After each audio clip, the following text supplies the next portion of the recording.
ஒரு பசுவும் லட்சக்கணக்கான போர்வீர்களும். மகாபாரத கதையில் ஆதி பருவத்தில், உப பருவமான சம்பவ பருவத்தில் நடக்கும். வசிஷ்டரின் காமதேனுவின் கன்று பசுவின் நந்தினி தெய்வீக பசுவும், விஸ்வாமித்ரன் லட்சக்கணக்கான போர் வீரர்களும் இடையில் நடைபெறும் போரை முழுமையாக இப்போது பார்ப்போம்.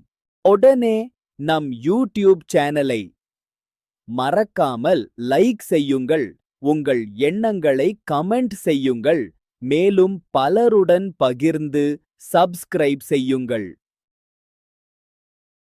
ஒரு பசுவும் லட்சக்கணக்கான போர்வீர்களும். மகாபாரத கதையில் ஆதி பருவத்தில், உப பருவமான சம்பவ பருவத்தில் நடக்கும்.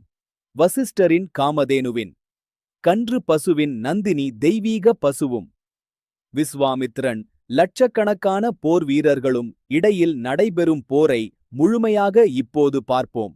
உடனே நம் யூடியூப் சேனலை மறக்காமல் லைக் செய்யுங்கள், உங்கள் எண்ணங்களை கமெண்ட் செய்யுங்கள், மேலும் பலருடன் பகிர்ந்து சப்ஸ்கிரைப் செய்யுங்கள்.